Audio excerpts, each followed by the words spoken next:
तो ये हुआ बीजेपी का सिस्टम। एक व्यक्ति ध्यान भटकाता है, कभी आपको बॉलीवुड की बात बताएगा, कभी आपको उधर देखने को कहेगा, कभी सर्जिकल स्ट्राइक की बात करेगा, मगर ध्यान भटकाएगा आपका। उसके बाद पीछे से अदानी जी आएंगे, जेब काट जाएंगे, और दूसरी तरफ तीसरी साइड अमित शाह जी चुप ऐसे बैठे रहेंगे, देखते रहेंगे कि अगर किसी ने कुछ किया तो मैं दिखाता हूं। ये इनका सिस्टम है। अब मैं आपसे सवाल पूछना चाहता हूं, इस देश में पिछड़ों की कितनी आबादी है? 50% पिछड़े हैं। इस देश में माइनॉरिटी की कितनी आबादी है? 15% माइनॉरिटी है। इस देश में दलित कितने? दलित भाई 8% नहीं 15%। और आदिवासी कितने? 8%। जोड़ के बताओ मुझे, 50 और 15 कितना हुआ? 65। 65 और 15 80। 80 और 8 88। भाई और बहनों, मैं आपसे पूछना चाहता हूं, ये जो 90% जनता है इस देश में, दलित, आदिवासी, पिछड़े, माइनॉरिटी, इनको इस देश में कितनी भागीदारी मिल रही है? यह सबसे बड़ा सवाल है। आप सबसे बड़ी कंपनियों की लिस्ट निकालो, 200 कंपनियां सबसे बड़ी वाली, उसमें 90% का एक मालिक मुझे दिखा दो। आपको एक मालिक 90% का नहीं मिलेगा। उसके बाद आप मैनेजमेंट टीम में की लिस्ट निकालो, उसमें आपको 90% का एक नहीं मिलेगा। फिर आप कहो ठीक है, 90% हिंदुस्तान की कंपनी के मालिक नहीं बनने चाहते। मैं नहीं कहता, मगर आपने मान लियो, कह दिया, तो फिर मैं आपसे पूछूंगा, भैया ठीक है, 90% के मीडिया में कितने? मीडिया में कितने? एक नहीं है। आप मीडिया के मालिकों की लिस्ट निकालो, आपको एक ओबीसी नहीं मिलेगा, एक दलित नहीं मिलेगा, एक आदिवासी नहीं मिलेगा, एक गरीब जनरल कास्ट का नहीं मिलेगा, एक माइनॉरिटी नहीं मिलेगा। फिर बड़े बड़े पत्रकारों की लिस्ट निकालो, 90% में से आपको एक नहीं मिलेगा। फिर आप मुझसे कहोगे नहीं राहुल जी, 90% को ना मीडिया में भागीदारी चाहिए, ना हमें बड़ी कंपनियों में भागीदारी चाहिए। फिर मैं आपसे पूछूंगा ठीक है भैया बताओ, प्राइवेट अस्पतालों में आपके कितने लोग? एक भी नहीं। फिर पूछूंगा भैया ठीक है, प्राइवेट अस्पतालों में भागीदारी नहीं चाहिए, तो कॉलेज यूनिवर्सिटी में तुम्हारे कितने लोग? एक भी नहीं। अरे भाई तुम लोग हो कहां? तुम हो कहां? मैं बताता हूं तुम्हें, मनरेगा की लिस्ट निकालो, उसमें आप सब लोगों के नाम दिखेंगे। कॉन्ट्रैक्ट लेबर की लिस्ट निकालो, उसमें आपके सब नाम दिखेंगे। मगर हिंदुस्तान के बड़ी बड़ी कंपनियों में, हाई कोर्ट में,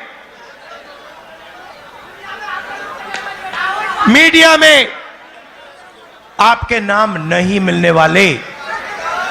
नरेंद्र मोदी जी आपसे कहते हैं कि ये सबका हिंदुस्तान है। ये सबका हिंदुस्तान कैसे है अगर इसमें 90% लोगों को कोई भागीदारी नहीं मिल रही?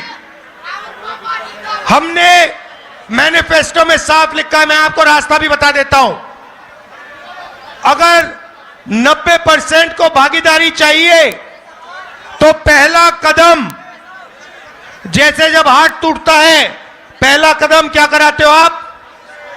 एक्सरे कराते हो ना? तो वैसे ही पहला कदम जाति जनगणना है।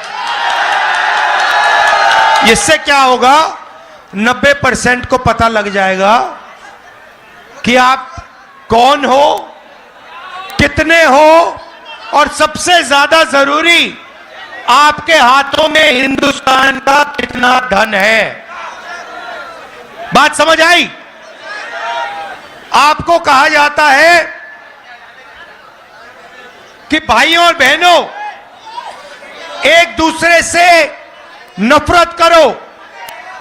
एक धर्म को दूसरे धर्म से लड़ाया जाता है, एक जात को दूसरी जात से लड़ाया जाता है, एक भाषा को दूसरी भाषा से लड़ाया जाता है, और फिर जो आपका धन है 24 घंटा आपसे वो धन लूटा जाता है। मुझे बताओ हिंदुस्तान के एयरपोर्ट किसके हाथ में है? मुझे बताओ हिंदुस्तान के बड़े बड़े इंफ्रास्ट्रक्चर प्रोजेक्ट तो दिए जाते हैं, किसको दिए जाते हैं?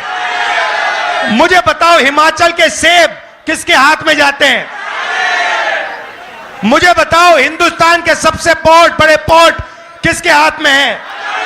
मुझे बताओ अग्निवीर योजना क्यों की गई? क्योंकि जो आपका रास्ता था, 90% का रास्ता था, उसको बंद करना था, और अदानी जी को जो कॉन्ट्रैक्ट, हथियार के कॉन्ट्रैक्ट देने थे, वो सारे के सारे इस सरकार ने दिए अदानी जी को। तो आपको जागरूक होना है, आपको यह सवाल पूछना है, हर रोज सुबह यह पूछना है कि 90% आबादी को इस देश में कितनी भागीदारी मिल रही है, कितना धन 90% के हाथों में है, यह सवाल आपको पूछना है, और कोई सवाल ही नहीं है। मैं कन्याकुमारी से कश्मीर तक 4000 किलोमीटर आपके साथ चला, 4000 किलोमीटर।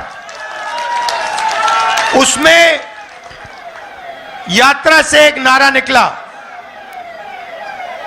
यात्रा से निकला, मैंने नहीं बोला, यात्रा से निकलता है, नारा निकलता है, नफरत के बाजार में मोहब्बत की दुकान खोलनी है। तो सबसे पहला काम नफरत को मिटाने का है, भाई को भाई से गले मिलाने का है। यह सबसे पहला काम है। देशभक्त देश को जोड़ता है, देशभक्त देश को तोड़ता नहीं है। देशभक्त मोहब्बत की दुकान खोलते हैं, नफरत के बाजार नहीं चलाते हैं। यह मेरा आपके लिए मैसेज है। आप जो भी करते हो करो, मगर सबसे पहले एक बात समझ लो, नफरत को नफरत से नहीं काटा जा सकता। कभी आपने देखा है कि नफरत से नफरत कट गई? जोर से बोलो, देखा है? नफरत मोहब्बत से कटती है, और आप सबके दिल में मोहब्बत ही मोहब्बत है। अब सिर्फ आपको वो मोहब्बत दिखानी है, लोगों से गले मिलना है और कहना है कि हम इस देश में नफरत को नहीं फैलने देंगे, हम डरेंगे नहीं, हम मोहब्बत फैलाएंगे, 24 घंटा मोहब्बत फैलाएंगे और नफरत को मोहब्बत से काटेंगे।